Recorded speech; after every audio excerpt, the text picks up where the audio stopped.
Hello नमस्कार दोस्तों, आप देख रहे हैं Ravi study point teaching material. तो दोस्तों, जैसा कि हम लोग साइंस की क्लासों को आगे बढ़ाते हुए आज अपनी कक्षाओं को आगे बढ़ाएंगे।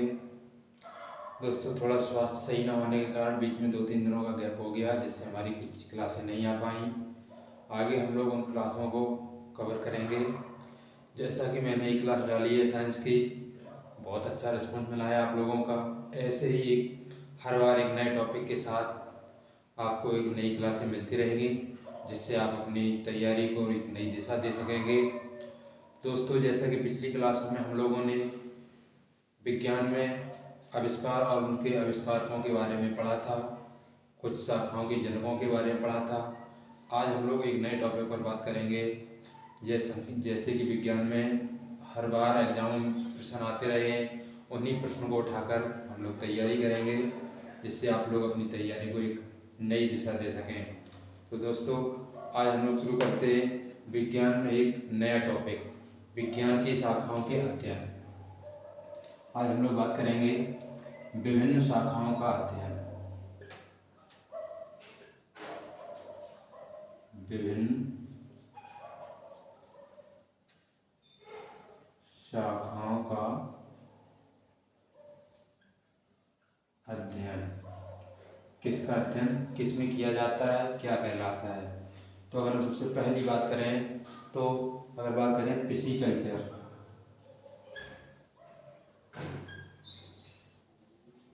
पिसीकल्चर में किसका अध्ययन किया जाता है? तो पिसीकल्चर में मछली पालन का अध्ययन किया जाता है। किसका अध्ययन किया जाता है? मछली पालन का। ये हर एग्जाम में क्वेश्चन पूछे जाते हैं कि कौन सा अध्ययन किसके अंतर्गत किया जाता है। तो पिसीकल्चर के अंतर्गत मछली पालन का अध्ययन किया जाता है। आगे बात करें सेरीकल्चर,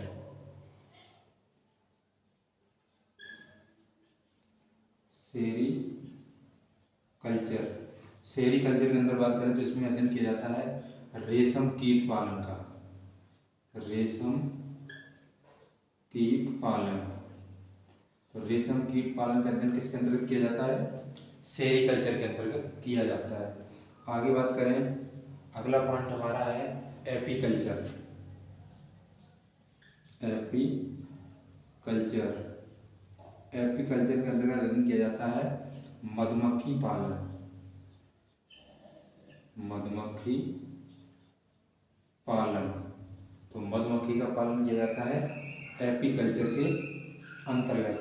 आगे बात करते हैं, अंगूरों का अध्ययन किया जाता है विटीकल्चर के अंतर्गत, यानी कि विटीकल्चर। तो इसके अंतर्गत अध्ययन करते हैं अंगूर की खेती। अंगूर की खेती, अंगूर की खेती का अध्ययन करते हैं विटीकल्चर के अंतर्गत। अगला बात करते हैं, अगला है बागवानी, जिसे बोलते हैं हॉर्टिकल्चर। हॉर्टिकल्चर, इसके अंतर्गत किया जाता है बागवानी। बागवानी का अध्ययन, बागवानी का अध्ययन किया जाता है हॉर्टिकल्चर के अंतर्गत। आगे बात करते हैं एंटोमोलॉजी। ये बहुत बार पूछा गया है एग्जामों में, एंटोमोलॉजी। तो जो एंटोमोलॉजी होता है उसमें अध्ययन करते हैं कीटों का अध्ययन। जो छोटे छोटे कीट होते हैं, कीटों का अध्ययन। और भी हैं, इनको देख लीजिए, फिर और लिखाते हैं। अगर बात करें कि पिसीकल्चर में किसका अध्ययन किया जाता है? मछली पालन का। सेरीकल्चर में रेशम कीट पालन का। एपीकल्चर में मधुमक्खी पालन। विटीकल्चर में अंगूर की खेती। हॉर्टिकल्चर में बागवानी का अध्ययन। और एंटोमोलॉजी में कीटों का अध्ययन किया जाता है। आगे बात करते हैं,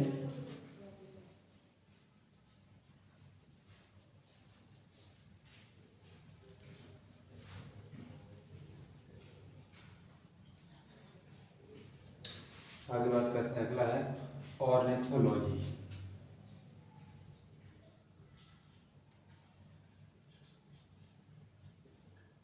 ऑर्निथोलॉजी,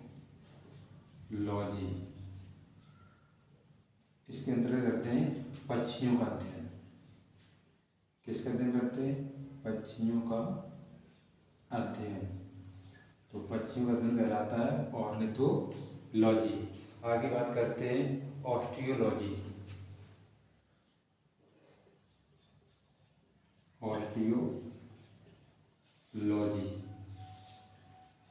ऑस्टियोलॉजी के अंतर्गत करते हैं हड्डियों का अध्ययन। हड्डियों का अध्ययन। तो ऑर्निथोलॉजी में पक्षियों का अध्ययन और ऑस्टियोलॉजी में हड्डियों का अध्ययन। आगे बात करते हैं सोरोलॉजी। सोरोलॉजी तो इसके अंतर्गत करते हैं छिपकलियों का अध्ययन। छिपकली का अध्ययन। सोरोलॉजी की बात करें तो इसमें करते हैं छिपकली का अध्ययन।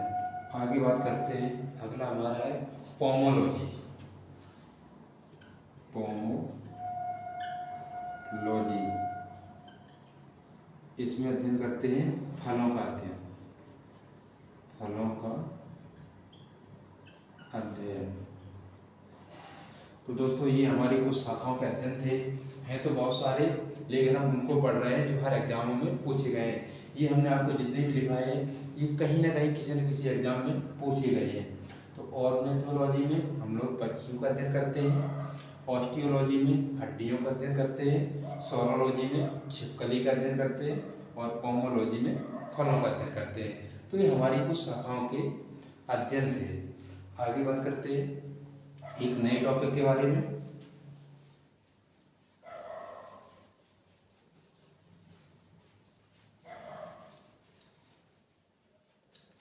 तो दोस्तों आज हम लोग बात करेंगे कोशिका के बारे में। आज हम लोग कोशिका का अध्ययन करेंगे। किसका अध्ययन करेंगे? कोशिका। आज हम लोग कोशिका के बारे में अध्ययन करते हैं, जिसको बोलते हैं सेल। क्या बोलते हैं? सेल। तो सबसे पहले हम लोग इसको एग्जाम की दृष्टि से पढ़ेंगे। ज़्यादा एग्जाम में जो क्वेश्चन बनते हैं उस हिसाब से पढ़ेंगे। तो कोशिका से हमारे क्या क्या क्वेश्चन बन सकते हैं, तो हम उसके बारे में इसमें डिटेल में चर्चा करेंगे। तो सबसे पहले हमारा क्वेश्चन यही बन सकता है कि कोशिका की खोज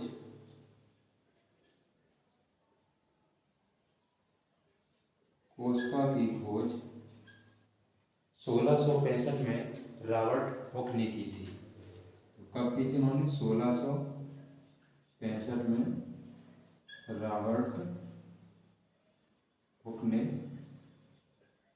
की थी।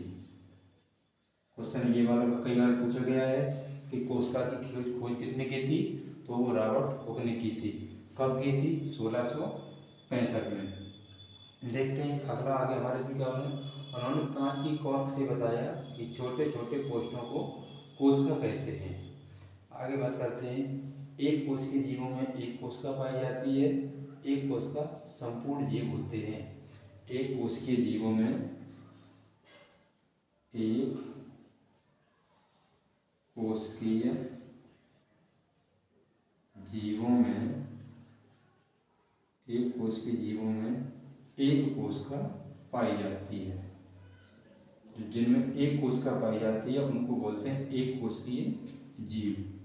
एक कोशिका पाई जाती है। जैसे इसमें आ जाएगा अमीबा, बैक्टीरिया, पैरामीशियम। जैसे मान लीजिए अमीबा, बैक्टीरिया, पैरामीशियम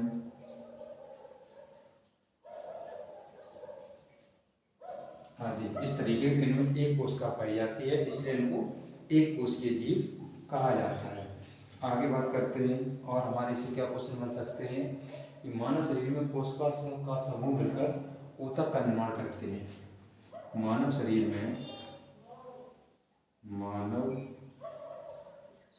में जो कोशिकाएं होती हैं, तो कोशिका समूह मिलकर किसका निर्माण करती हैं? ऊतक का। मिलकर ऊतक का निर्माण करती हैं, निर्माण करती हैं। हमें इस बात का ध्यान रखना है कि शरीर में ऊतकों का निर्माण किससे होता है, तो वो कोशिकाओं से मिलकर होता है। आगे बात करते हैं हम लोग केंद्रक के बारे में। केंद्रक देखते हैं, केंद्रक से हमारे क्या क्या क्वेश्चन बन सकते हैं। तो केंद्रक की खोज रॉबर्ट ब्राउन ने की थी।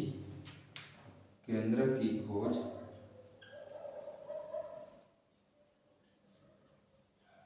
केंद्रक की खोज 1835 में 1835 में रॉबर्ट ब्राउन ने की थी। तो हमें ये याद रखना है कि कोशिका की खोज किसने की थी, रॉबर्ट ब्राउन ने की थी। कब की थी, 1835 में। देखते हैं आगे हम क्या बना सकते हैं कि केंद्रक में माता पिता के गुण बच्चों में पहुंच जाते हैं, जिन्हें गुणसूत्र कहते हैं। यानी कि केंद्रक में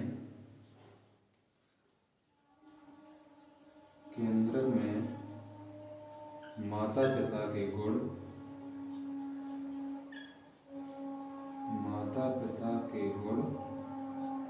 बच्चों में पहुंच जाते हैं,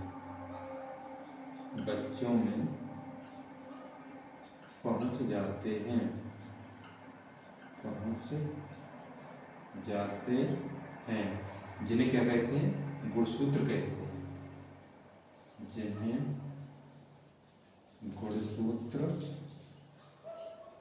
कहते हैं।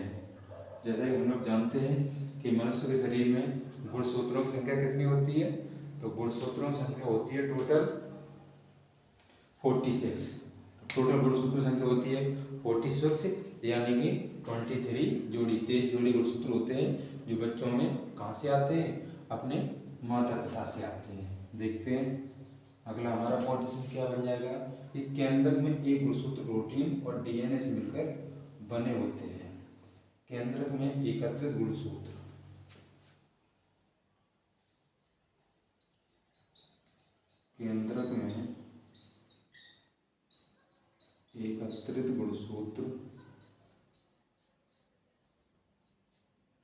प्रोटीन और डीएनए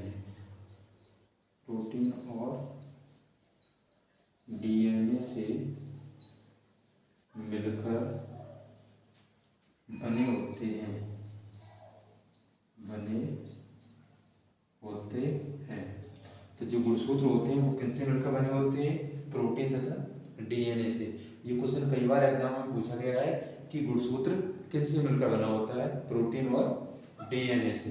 आगे बात करते हैं कि गुणसूत्रों की संख्या, जैसा कि मैंने आपको बताया है कि मनुष्य के शरीर में गुणसूत्रों की जो संख्या होती है, गुणसूत्रों की संख्या 46 होती है। इनको हम बोल सकते हैं 23 जोड़ी। ठीक है, गुणसूत्र के बारे में आगे हम लोग विस्तार से अध्ययन करेंगे कि कितने इसमें कार्य गुणसूत्र होते हैं और कितने क्या होते हैं, किस गुणसूत्र का क्या नाम होता है, हम उनके बारे में बात करेंगे। तो ये हमारा केंद्रक के बारे में एक छोटी छोटी सी जानकारी थी, जो एग्जाम की दृष्टि से बहुत महत्वपूर्ण हो जाती है। आगे बात करते हैं, थोड़ा इसको देख लीजिए तो उसको साफ करके आगे बताते हैं।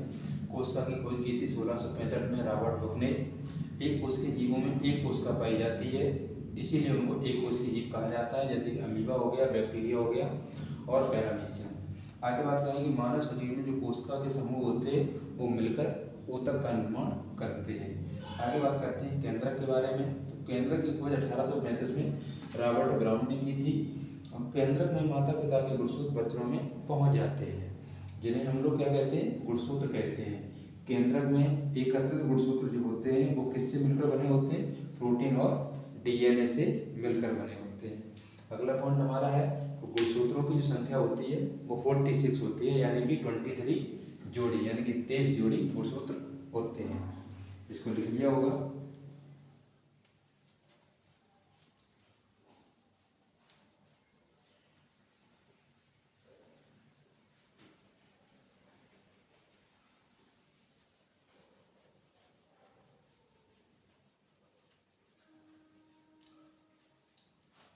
आगे बात करते हैं कुछ केंद्रक के बारे में और जानकारी है उसको देख लेते हैं एग्जाम की दृष्टि से।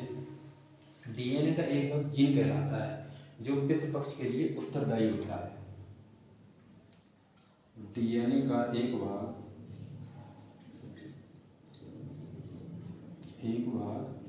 जीन कहलाता है। क्या कहलाता है? जीन कहलाता है जो पितृपक्ष के लिए यानी कि पिता के लिए पितृपक्ष के लिए उत्तरदायी होता है।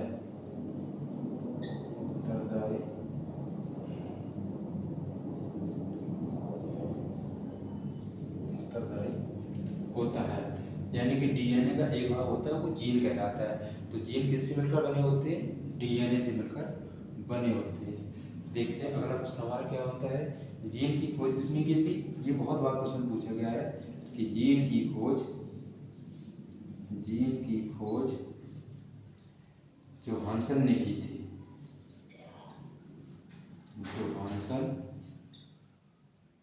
जोहानसन ने की थी। तो जीन की खोज किसने की थी? जोहानसन ने की थी। देखते हैं अगला प्रश्न हमारा क्या बनता है। जीन संश्लेषण के लिए हरगोबिंद खुराना को नोबेल पुरस्कार दिया गया था 1968 में। तो जीन संश्लेषण के लिए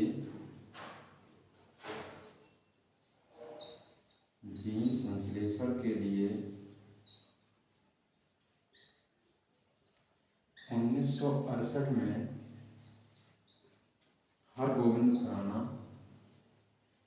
ये क्वेश्चन बहुत बार पूछा गया एग्जाम में, हरगोबिंद खुराना को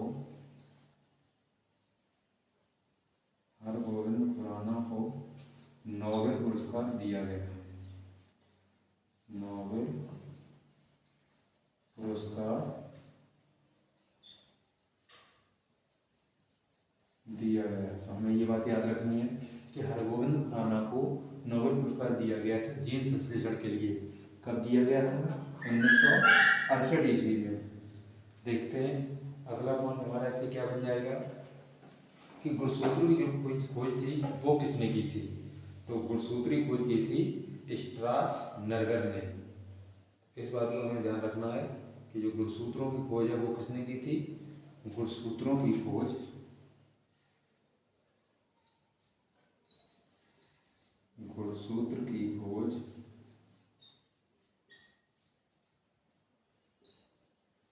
स्ट्रासनगर ने की थी। स्ट्रासनगर ने की थी। और पूछ लिया जाए कि गुणसूत्र की खोज किसने की थी? तो वो की थी स्ट्रासनगर ने। आगे बात करते हैं कि इनेबल जीन पद्धति खोजने के लिए फ्रांस के इमैनुअल स्पेरियर को जेम्स गवर्नर पुरस्कार दिया गया था। ठीक है, गुणसूत्र की खोज किसने की थी? स्ट्रासनगर ने। ये हमारा केंद्र के बारे में एक छोटी सी जानकारी थी जो एग्जामों में, इसमें कोई ऐसा क्वेश्चन नहीं है जो एग्जामों में न पूछा गया हो। हम लोगों ने बहुत जगह से पढ़ते हैं लेकिन हम लोग वही क्वेश्चन रिपीट करते रहते हैं जो ओल्ड हो चुके हैं। लेकिन जो आजकल के हमारे एग्जाम हो रहे हैं कंपटीशन के, वो एक नए ट्रेंड की तरफ चल रहे हैं। तो हमें ऐसे क्वेश्चनों को पढ़ता है जो पेपरों में हमें मिले। तो इसमें से कोई क्वेश्चन ऐसा नहीं है जो एग्जामों में ना आया हो। डीएनए का एक भाग जीन कहलाता है जो पितृ पक्ष के लिए उत्तरदायी होता है। आगे बात करें कि जीन की खोज जोहानसन ने की थी और जीन संश्लेषण के लिए हरगोबिंद खुराना को 1968 में नोबेल पुरस्कार दिया गया था। आगे बात करें कि गुणसूत्र की खोज स्ट्रासनगर ने की थी।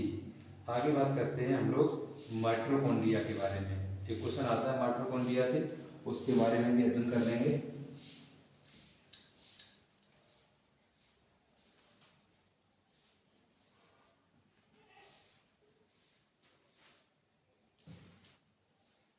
आगे हम लोग बात करेंगे माइटोकॉन्ड्रिया।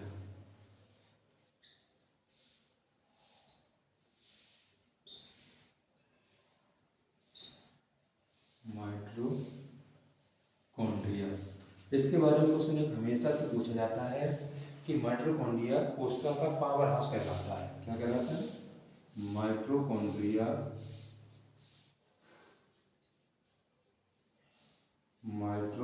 माइटोकॉन्ड्रिया कोशिका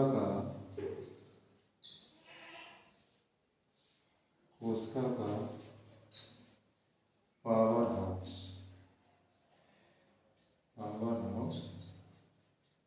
कहलाता है। ये क्वेश्चन कई बार पूछा गया, कोशिका का पावर हाउस क्या कहलाता है, तो उसे कहते हैं माइटोकॉन्ड्रिया को।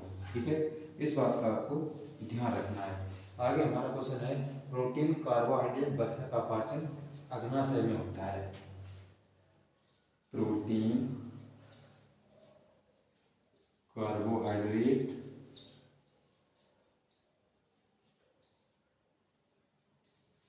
वसा का पाचन कहाँ होता है, अग्नाशय में। वसा का पाचन अग्नाशय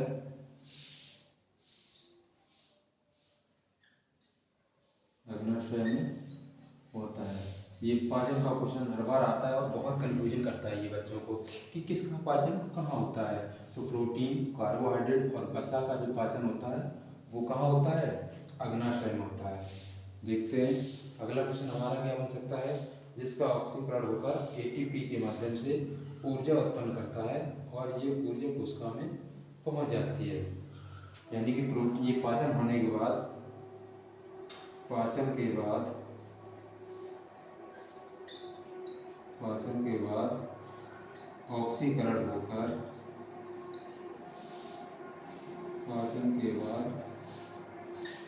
ऑक्सीकरण होकर ऊर्जा के रूप में एटीपी में पहुंच जाता है। एटीपी के माध्यम से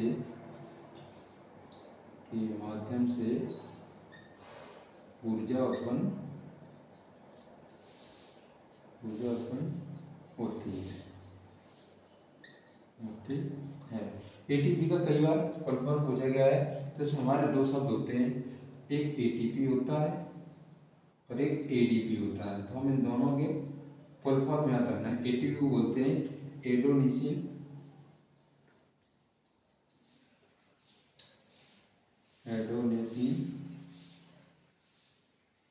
ट्राइफॉस्फेट,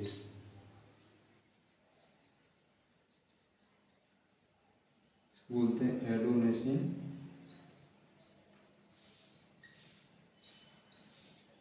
डाइफॉस्फेट।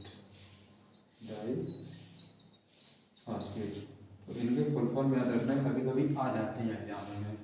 तो माइटोकॉन्ड्रिया के बारे में, माइटोकॉन्ड्रिया को हम लोग कोशिका का पावर हाउस कहते हैं। आगे बात करें कि प्रोटीन, कार्बोहाइड्रेट तथा वसा का जो पाचन है वो अग्नाशय में होता है। इसका पाचन होने के बाद ये ऑक्सीकरण होकर एटीपी के माध्यम से ऊर्जा उत्पन्न करता है, जिससे हमारे शरीर को एनर्जी मिलती है। अब एटीपी का फुल फॉर्म होता है एडिनोसिन ट्राइफॉस्फेट। एक और होता है एडीपी, उसको बोलते हैं एडिनोसिन डाइफॉस्फेट। तो ये हमारी माइटोकॉन्ड्रिया के बारे में एक छोटी सी जानकारी थी। हम आपको वही दिखा रहे हैं जो एग्जामों की दृष्टि से अति महत्वपूर्ण है। लिखाने को तो किताबों में भी बहुत सारा लिखा हुआ मिल जाएगा, लेकिन वो आप स्वतः पढ़ सकते हैं किताबों से। हमारे इस प्लेटफॉर्म से जुड़ने का एक आपको ये बेनिफिट मिलना चाहिए कि हम उन पॉइंटों को पढ़ें जो हमारे एग्जामों में पूछे जाते हैं। आगे बात करते हैं हम लोग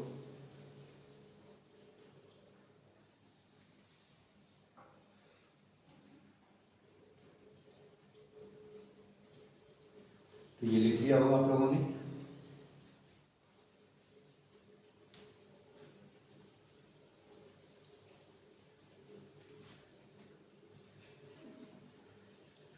आगे बात करते हैं कोशिका भित्ति।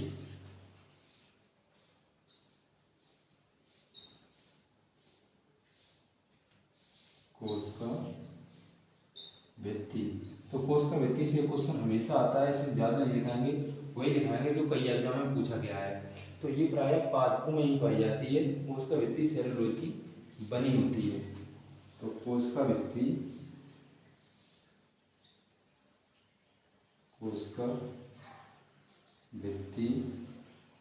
पादपों में पाई जाती है। पादपों में पाई जाती है जो सेलुलोज की बनी होती है। किसकी बनी होती है? सेलुलोज की बनी होती है। तो इस बात का आपको ध्यान रखना है कि ये जो होती है वो पादपों में पाई जाती है, जंतुओं में नहीं पाई जाती है। और ये किसकी बनी होती है? सेलुलोज की बनी होती है। इस बात का हमें ध्यान रखना है। आगे हम लोग बात करते हैं तारक काय के बारे में, जिसे सेंट्रोसोम बोलते हैं। क्या बोलते हैं? सेंट्रोसोम। इसको हिंदी में बोलते हैं तारक काय। ठीक है, ये वो टॉपिक है जो बहुत कम लोग पढ़ाते हैं, तो हम लोग इनके बारे में जो एग्जाम में आए हुए क्वेश्चन हैं उनके बारे में बात करेंगे। तो इससे क्वेश्चन बनता है कि ये हमेशा जंतुओं में ही पाई जाती है। जो तारक काय होते हैं तो सेंट्रोसोम जंतुओं में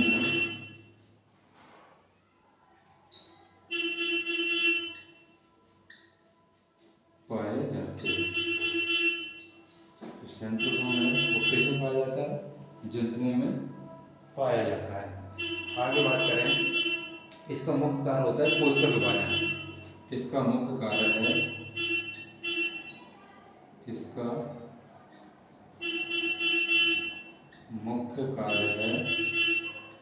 कोशिका विभाजन। कोशिका विभाजन, इस बात को हमें याद रखना है कोशिका भित्ति के बारे में और तारक काय के बारे में। अगर हम बात करें कि कोशिका भित्ति होती है ये पादपों में पाई जाती है, और ये किसकी बनी होती है? सेलुलोज की बनी होती है। अगर बात करें तारक काय की तो ये जंतुओं में पाई जाती है, और इसका मुख्य कार्य होता है कोशिका का विभाजन करना। तो इसके बारे में लिख दिया होगा, तो इसको नोट कर लीजिए। आगे बात करते हैं हम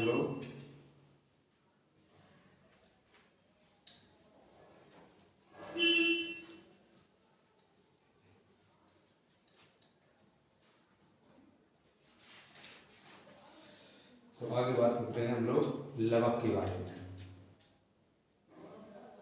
लवक देखते हैं लवक से हमारे क्या क्या क्वेश्चन बन सकते हैं। ये क्वेश्चन ये बनता है कि जो लवक होता है वो किस में पाए जाते हैं, तो उसको हम ध्यान रखेंगे कि लवक प्रायः पादप कोशिकाओं में पाए जाते हैं। किस में पाए जाते हैं? पादप कोशिकाओं में पाए जाते हैं।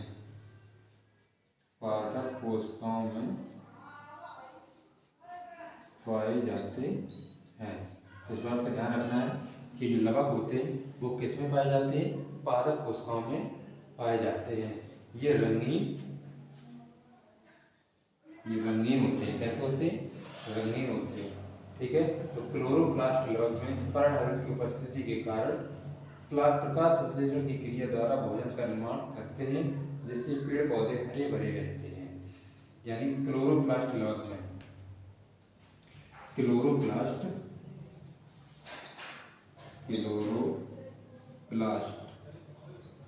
नामक लवक होता है जिसमें पर्णहरण क्या होता है? पर्णहरण की उपस्थिति के कारण जो प्रकाश संश्लेषण की क्रिया होती है वो संपन्न होती है, जिससे पेड़ पौधे अपना भोजन बनाते हैं और वो हमेशा हरे भरे रहते हैं। जैसे हरी मिर्च टमाटर का रंग बदलकर लाल हो जाता है, यानी कि रंगीन होते हैं और ये रंगहीन भी होते हैं। तो ये हमें ध्यान रखना है कि जो पर्णहरण में हमारा लवक होता है वो कौन सा होता है? क्लोरोप्लास्ट होता है। तो जिससे कौन सी क्रिया होती है? प्रकाश संश्लेषण की क्रिया संपन्न होती है, और प्रकाश संश्लेषण की क्रिया में पौधे अपना भोजन बनाते हैं। क्या बनाते हैं? पौधे अपना भोजन बनाते हैं। पौधे भोजन बनाते हैं जिसमें वो CO ऑक्सीजन का निर्माण करते हैं, जो हम लोग सांस लेने में प्रयोग करते हैं।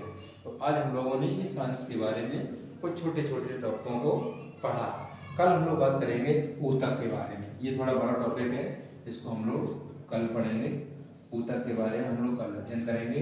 इसको बड़े विस्तार से पढ़ेंगे। जितने भी एग्जामों में क्वेश्चन आए हुए हैं उन सभी को हम लोग पढ़ेंगे, और जो भी आज हमने आपको बताया है इस क्लास को देखिए और आपको इसको देखने से आपको ज़रूर ऐसा लगेगा कि हाँ इसमें कुछ है इस क्लास में। तो जितना हो सके इस क्लास को शेयर कीजिए, वीडियो को लाइक कीजिए और कमेंट करके ज़रूर बताइए कि वीडियो कैसी लगी। और हमारे नए वीडियो पाने के लिए हमारे चैनल को सब्सक्राइब करें, बेल आइकन को ज़रूर दबाएं, जिससे कि हमारा नोटिफिकेशन सबसे पहले आप तक पहुँचे। और अगर इसमें कुछ गलतियाँ होंगी तो इसमें नहीं है, जैसे आगे आपने जो थोड़ा हमारा स्वास्थ्य सही नहीं था इसलिए हमारी 2-3 दिन क्लास नहीं आ पाई। ये जो आप लोगों की जो कंटिन्यूटी है वो हम आपको पूरा बराबर देंगे, जिससे आपकी तैयारी को एक नई दिशा मिल सके। आने वाले एग्ज़ामों में सुपर टेट की भर्ती आने वाली है, एक बहुत बड़ी भर्ती आने वाली है। बच्चों के लिए एक बहुत अच्छी खबर भी है कि जो कि सुपर टेट की जो प्रक्रिया है वो बहुत तेज़ी से आगे बढ़ रही है। बहुत जल्दी ही यूपी टेट और उसके बाद सुपर टेट देखने को मिलेगा। जैसा कि हम लोगों को ये पता चल चुका है कि आने वाले सुपर टेट के एग्ज़ाम में जो टेट सी टेट के एग्ज़ाम है वो 1/4 के नंबर उसमें जुड़ेंगे। तो आगे हम लोगों को उनकी बड़ी अच्छे से तैयारी करनी है। तो वीडियो को लाइक करिए और शेयर करें और कमेंट करके ज़रूर बताएं कि वीडियो कैसी लगी। हमारे चैनल को सब्सक्राइब करें। मिलते हैं कल इसी समय पर।